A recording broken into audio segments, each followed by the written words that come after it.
일주일 동안 참으로 답답하고 어떻게 해야 될지 몰라서 이제 오늘 하나님 말씀 앞에 섰사오니 오늘 이 말씀을 들을 때에 엘리사에게 주셨던 말씀, 수넴 여인에게 주셨던 말씀을 깨닫게 하시고 또 그 말씀을 들을 때 각 사람의 문제를 해결해 주시는 각 사람에게 필요한 각자의 말씀, 레마의 말씀을 주심으로 아, 이렇게 하면 되겠구나, 이게 하나님이 나에게 주시는 응답이구나, 기쁨으로 돌아가는 응답의 시간이 되게 하여 주옵소서. 나와 상관없는 시간, 옛날에 성경에 있었던 옛날 이야기를 듣는 시간이 아니라 오늘도 살아 역사하시고 죽은 자를 살리시고 병든 자를 고치시며 없는 것을 있는 것 같이 부르시는 전능하신 하나님을 만나며 그분이 일하시는 역사의 현장에서 주님을 만나는 시간 되게 하옵소서. 숨이 쉬어지게 하시고 살아나는 역사가 일어나게 하옵소서. 지금은 에스겔의 마른 뼈와 같이 답답한 죽은 모습이지만 말씀을 들을 때 살이, 근육이, 뼈가 회복되어서 이제 살아나는 역사가, 그러므로 성령 하나님이 역사해 주셔서 생기가 불어넣어짐으로 살아나는 역사, 살려주시는 역사가 이 시간 일어나게 하여 주시옵소서. 우리 구주 예수 그리스도의 이름으로 기도합니다. 아멘.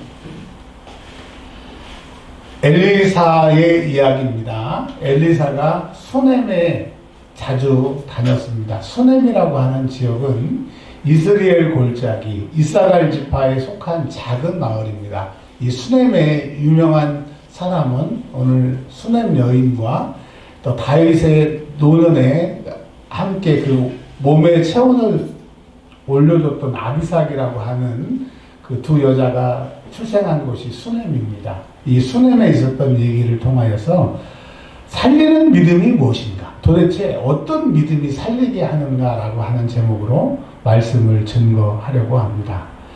엘리사가 수넴에 다니고 있었는데 한 귀한 여자라고 얘기를 하고 있습니다. 이 귀한 여자라고 얘기한 이유는 덕망이 있고 또 인품이 있고 존경받을 사람이어서 한 귀한 여인이라고 하기도 하지만 이 여인을 귀한 여인이라고 한 이유는 믿음이 있기 때문에 또 그 믿음으로 살렸기 때문에 그 여인을 귀한 여인이라고 성경은 얘기를 합니다. 그래서 여러분, 살리는 사람, 나 때문에 내 주변에 사람들이 살아나는 살리는 사람들, 하나님 보시기 귀한 사람들이 되시기를 주의 이름으로 축원합니다. 며칠 전에 저희 교회에 기도받으러 오신 분이 있는데 그분이 저한테 그러더라고요. 왜 기도하러 오셨어요? 그랬더니 그분이 맞춰보래요. 아니, 자기가 기도 문제가 있어서 기도받으러 왔는데 나보고 맞춰보래요. 그래서 제가 쳐다봤더니 자기가 정보를 주면 그걸 가지고 제가 유출을 할 것 같아서 맞춰보렵니다. 기가 막히잖아요. 근데 무당 집에 무당 찾아온 것도 아니고. 그래서 좀 마음이 그랬어요. 근데 하나님이 그러시는 거예요. 속에서. 야, 내가 보냈어. 방법이 없어서 보냈어. 그냥 성질내지 말고 화내지 말고 기도해줘. 말하지 말고 기도해줘. 그 마음을 듣고 간절하게 기도를 했어요.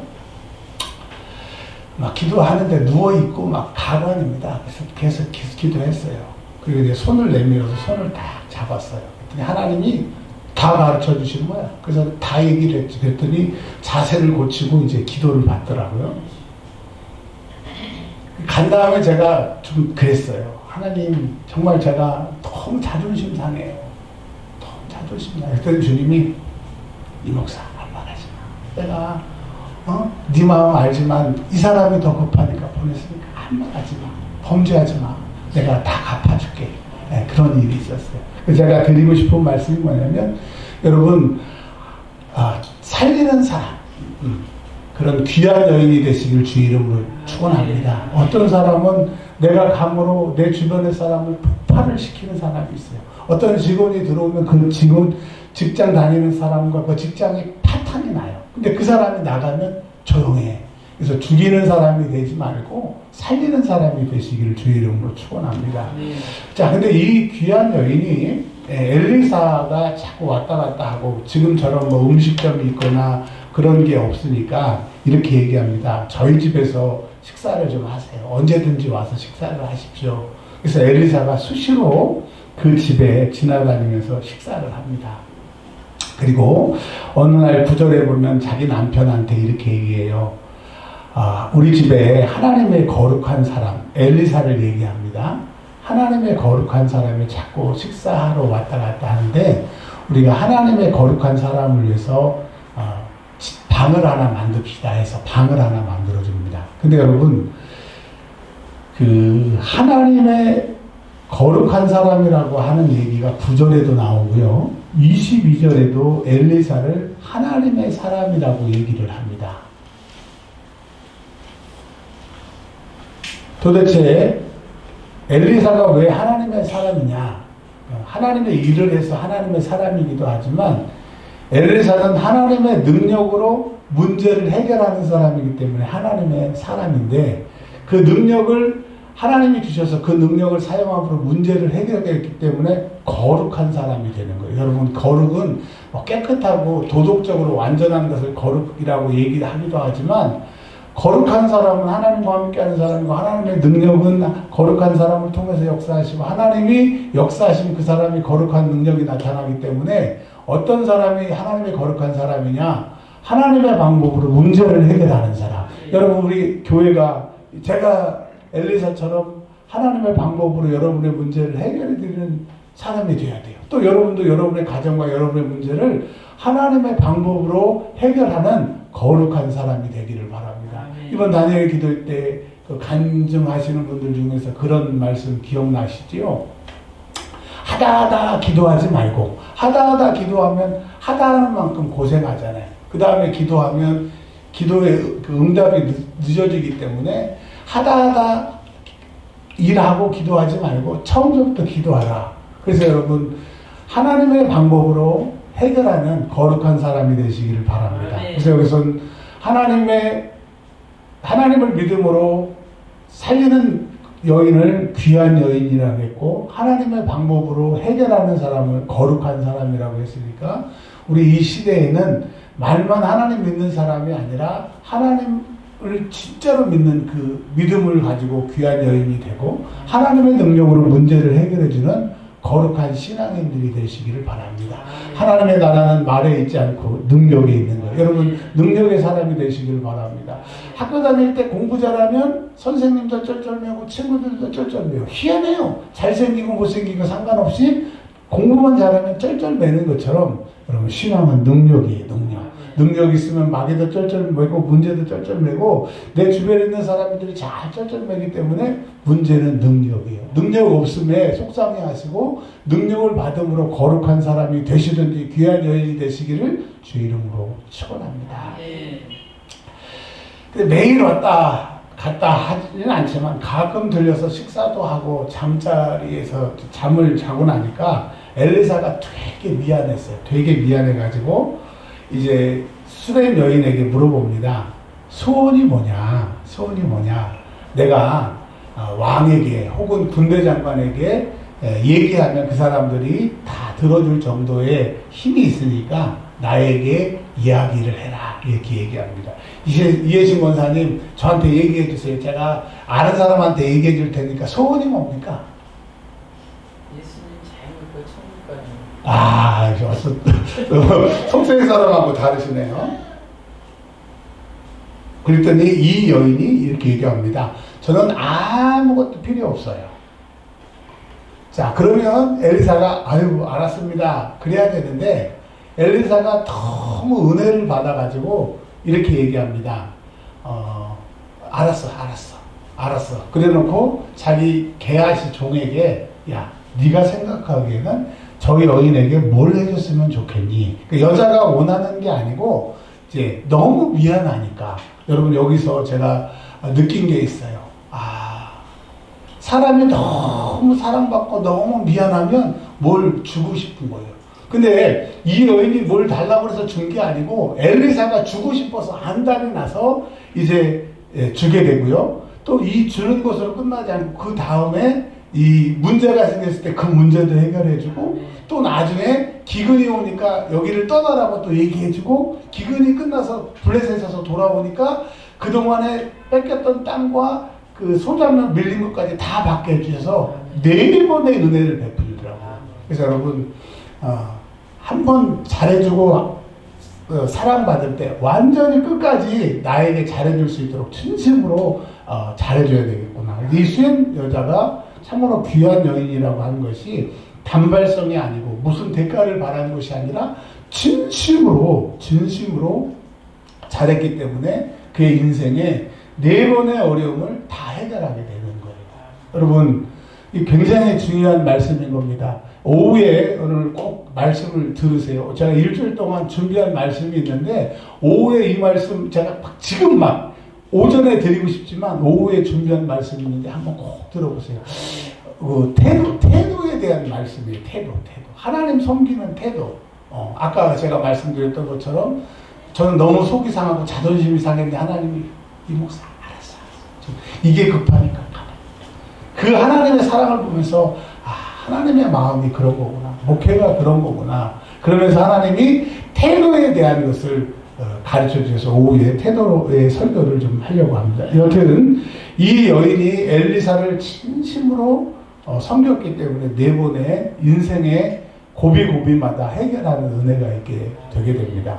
여러분, 이 엘리사를 잘 섬겼다고 하는 얘기는 보이지 않는 하나님을 섬기는 태도를 엘리사를 통해서 보여주는 거예요. 눈에 보이지 않는 하나님을 눈에 보이는 종을 통해서 그 자기의 믿음을 드러내는 것입니다. 자, 그랬더니 게하시가 이렇게 얘기합니다. 이 집에는요 다 있는 것 같은데 후손을 이을 아들이 없어요. 그리고요 아들을 낳을 수도 있는 상황이 시간이 되면 낳으면 좋은데 남편이 늙었습니다. 이 늙었다는 말은 이제 정상적으로는 아이를 가질 수 있는 나이가 아니기 때문에 아들 못남이었어요. 인간의 방법으로는 방법이 없는 거죠. 그랬더니 엘리사가 이렇게 그 여인을 다시 부릅니다. 저 같은 사람은 못 부르죠. 능력이 없으니까. 그러냐. 그러고 마는데 엘리사는 그 여인을 부릅니다. 왜 엘리사가 하나님의 사람이고 거룩한 사람이냐. 이제 하나님 앞에 부탁하고 하나님이 그 부탁을 들어주시면 그게 현실로 일어나기 때문에 엘리사는 하나님께 기도하는 사람이고 하나님께 부탁하면 하나님이 들어주시는 사람이기 때문에 하나님의 사람인 거예요. 여러분, 하나님의 사람이 되시길 바랍니다. 아무리 기도하고 아무리 애써도 하나님이 나를 안 들어주신다고 하면 하나님과 나의 상관이 없는 건 아니고 내 태도의 문제가 있는 거예요. 그랬더니 그 여인에게 이렇게 얘기합니다. 너 1년 후에 아이를 가질 거야. 그러면 여러분, 저 같았으면 감사합니다. 제가 이렇게 바랬던 기도의 제목을 주셔서 너무 감사합니다. 이럴 텐데 16절에 당신의 계집종을 속이지 마옵소서 이렇게 얘기합니다. 그리고 나중에 이 아이가 태어나서 죽었을 때 아이를 살려달라고 28절에 엘리사에 찾아가서 선생님 우리 아들 좀 살려주세요 그러지 않고 이렇게 얘기합니다. 28절에 나를 속이지 말라고. 그래 여러분, 아들 준다고 얘기하니까 16절에 나를 속이지 말래요. 계집종을 속이지 말래요. 그리고 그 아이가 죽었는데 살려달라고 하는 말을 나를 속이지 말라고 얘기를 합니다. 그러니까 지금 우리가 가지고 있는 개역 개정 성경으로는 도대체 뭘 속였다는 얘기야. 그래서 이거를 쉬운 성경, 한글 성경으로 보면 헛된 희망을 품게 하지 말라고. 그러니까 여러분 이걸 바꾸면 이겁니다. 너 아들 낳을 거야. 이 여종에게 헛된 꿈 주지 마세요. 말도 안 되잖아요. 이 얘기입니다. 그러니까 여러분, 왜 엘리사가 능력의 사람이냐? 자기가 아무리 생각해도 안 돼. 할 수 없어. 헛된 것 같아. 근데 하나님이 하신다는 거예요. 그러니까 하나님의 사람인 거예요. 여러분, 하나님을 왜 믿습니까? 노력하면 되고 애쓰면 되고 참아서 된다고 하면 하나님 뭘 믿어요? 그냥 참고 애쓰면 되죠. 근데 우리가 하나님을 믿는 것은 참아도 애써도 안 되는 것이 있기 때문에 하나님을 믿는 거예요. 여러분, 안 되고 힘든 것이 있다고 하면 포기하지 말고 다시 한번 하나님 앞에 서는 은혜가 있기를 주의 이름으로 축원합니다. 다시 한번 하나님 앞에 서는 은혜가 있기를 바랍니다. 왜? 하나님만이 하실 수 있기 때문에 우리가 하나님을 믿는 거예요. 근데 이게 웬일입니까? 하나님의 사람이기 때문에, 하나님이 엘리사의 기도를 들으셨기 때문에 1년 후에 아들을 낳았어요. 그러니 그 아들이 귀하겠어요? 안 귀하겠어요? 참 귀하겠지요. 그 아이가 이제 잘 자랍니다. 잘 자라더니 어느 날 아이고 머리 아파 그러는 거예요. 그래서 아버지한테 가서 머리가 아프다니까 아버지가 야야야 얘 빨리 엄마한테 보내라. 그래서 그 머리 아픈 아이를 엄마한테 보냅니다. 근데 여기 보시면 20절에 보면 엄마 무릎에 앉았다가 죽었다는 거예요. 죽었다는 거예요. 생각을 해보십시오. 그 늦지막하게 아들을 얻었는데 그 아이가 죽었으니 그 엄마가 제정신이겠냐고. 근데 만약에 그 아빠가 그 옆에 있었으면 이 아이는 죽습니다. 이 아버지는 그 아들을 사랑하지만 아버지의 믿음은 이 아들이 죽어요. 아이고 우리 아들 죽었구나. 이스라엘 장례법에 의하면 하루 안에 장례를 치러야 되거든요. 그래서 그냥 갖다 묻어버리는 거야. 그래서 여러분 어떤 문제가 있을 때 이 아이의 아버지와 같은 믿음은 그냥 문제를 당하면 죽는 것으로 끝나. 아 하나님이 줬다 뺏었네. 믿음은 뭐 믿어봤자네. 뭐 인생은 다 이런 거야. 아버지의 믿음은 안 된다는 거예요. 자, 근데 이 어머니에게 아들이 딱 죽자 첫 번째 살리는 믿음이 무엇이냐? 아들을 하나님의 사람의 침상 위에 두고 문을 닫았다는 거예요. 장례를 치르려고 사람들을 모은 게 아니라 이 아이를 침상에 올려놓고 이제 어떻게 행동을 하느냐. 남편한테 종 한 명과 나귀를 주세요. 왜? 저 하나님의 사람에게 갖다 오려고 합니다. 여러분 죽은 것은 사람의 사람으로는 해결할 수 없기 때문에 하나님만이 해결할 수 있어요. 하나님의 사람에게 달려오는 거예요. 그래서 여러분 이 여인이 아들이 살아날 수 있는 것은 하나님의 방법을 선택했기 때문에 하나님의 사람을 찾아갔기 때문에 그 아들이 살아난 거예요. 자, 남편이 물어봅니다. 왜? 무슨 일 때문에 가려고 하느냐? 여보, 우리 아들이 죽었어요. 그렇게 얘기하면 야, 너 저 제정신이냐? 아들이 죽었으면 장례를 치러야지. 지금 하나님의 사람에게 간다는 게 제정신이냐? 말렸을 거란 말입니다.